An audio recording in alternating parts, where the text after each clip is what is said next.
ஹே everyone, அஸ்ஸலாமு அலைக்கும். இன்றைக்கி நம்ம சேனலில் பிரெட் பீஸா தான் நம்ம செய்ய போகிறோம். எப்படி செய்கிறது பார்க்கலாம் வாங்க. முதல்ல பிரெட் எடுத்துக்கோங்க. அதில் பீஸா சாஸ் அண்ட் மயோனிஸ் போட்டு அதை நல்லா ஸ்ப்ரெட் பண்ணிக்கோங்க. அப்புறம் கட் பண்ணி வச்சுருந்த ஆனியன்ஸ் இந்த சின்னதாக இந்த மாதிரி கட் பண்ணி வச்சுக்கோங்க. ஆனியன்ஸ் ஆட் பண்ணுங்க, கேப்சிகம், அப்புறம் கார்ன்ஸ் இருந்ததுன்னா அதை ஆட் பண்ணுங்கள். இல்லைனா சிக்கன் இருந்ததுன்னா அதுவும் பீசஸ் ஆட் பண்ணிக்கலாம்.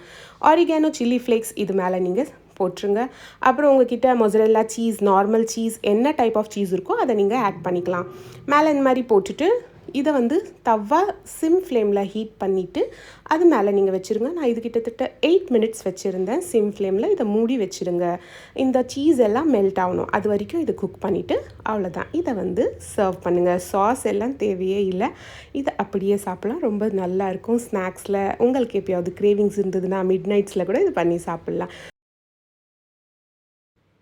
ஹே எவ்ரிவன், அஸ்ஸலாமு அலைக்கும். இன்றைக்கி நம்ம சேனலில் பட்டர் சீஸி கார்லிக் நம்ம செய்ய போகிறோம்.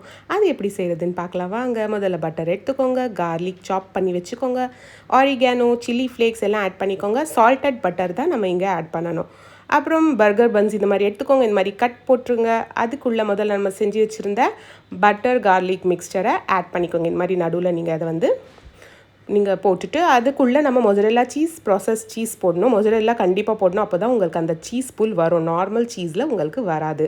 அதுக்கு மேலே கொஞ்சம் நம்ம பட்டர் கார்லிக் மிக்ஸ்சர் அப்ளை பண்ணிவிட்டு தவா ஹீட் பண்ணி கொஞ்சம் பட்டர் போட்டு இதை நீங்கள் சிம் ஃப்ளேமில் 2 மினிட்ஸ் குக் பண்ணி திருப்பி ஃப்ளிப் பண்ணி 2 மினிட்ஸ் இல்லை 1 மினிட் குக் பண்ணால் போதும். அதை எடுத்து நீங்கள் அது மேலே சில்லி ஃப்ளேக்ஸ் போட்டு சர்வ் பண்ணுங்கள். அவன் இருந்ததுன்னா கிரில்லர் மோடில் 2 மினிட்ஸ் வச்சா போதும். ஒன்று நான் அவனில் பேக் பண்ணியிருக்கிறேன், இன்னொன்று நான் தவாவில் பேக் பண்ணியிருக்கிறேன். இந்த மாதிரி புல் பண்ணி பார்த்து செம்மையாக இருக்கும். டேஸ்ட் பண்ணி நம்ம சேனலை சப்ஸ்கிரைப் பண்ணி லைக் பண்ணி ஷேர் பண்ணுங்கள். தேங்க்யூ.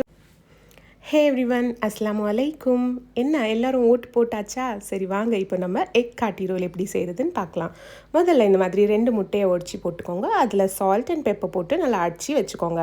ஒரு தவாவில் நார்மல் நீங்கள் வீட்டில் செய்கிற மாதிரி மைதாலேயோ கோதுமையிலையோ சப்பாத்தி செஞ்சுக்கோங்க. லைட்டாக ஆயில் போடுங்க போதும். அதுக்கப்புறமா கொஞ்சம் ஆயில் ஊற்றிட்டு நீங்கள் அடித்து வச்சுருந்த முட்டையை இதில் போட்டு பரப்பிடுங்க. பரப்பிட்டு இது மேலே செஞ்சு வச்ச சப்பாத்தியை வச்சுருங்க. திருப்பி நல்லா கொஞ்சம் முட்டை வேகிற வரைக்கும் அந்த சப்பாத்தியை நல்லா நீங்கள் கிறிஸ்பியாக இதை நீங்கள் ஃப்ரை பண்ணுங்கள். அதுக்கப்புறமா லைட்டாக ஆயில் போட்டு ஆனியனை ஸ்லைஸ்டாக கட் பண்ணி வச்சுருக்கிறேன், கேப்சிகம் வச்சுருக்கிறேன், லைட்டாக சாட்டே பண்ணி இந்த சப்பாத்தியில் நடுவில் போட்டுருங்க. கேபேஜ் கூட லைட்டாக கட் பண்ணி வச்சுருக்கிறேன், அது சாட்டே பண்ண தேவையில்லை, அப்படியே போட்டுக்கோங்க. டொமேட்டோ கெச்சப், மயோனீஸ், அது மேலே நான் லைட்டாக pepper and salt, chaat masala போட்டுருக்கிறேன். அப்புறம் க்ரீன் சட்னி என்கிட்ட இருந்தது அதனால் போட்டேன், இல்லைனா ஒன்றும் இல்லை, ஆப்ஷனல் தான் அது. அப்புறம் ரோல் பண்ணிவிட்டு சாப்பிட்டு என்ஜாய்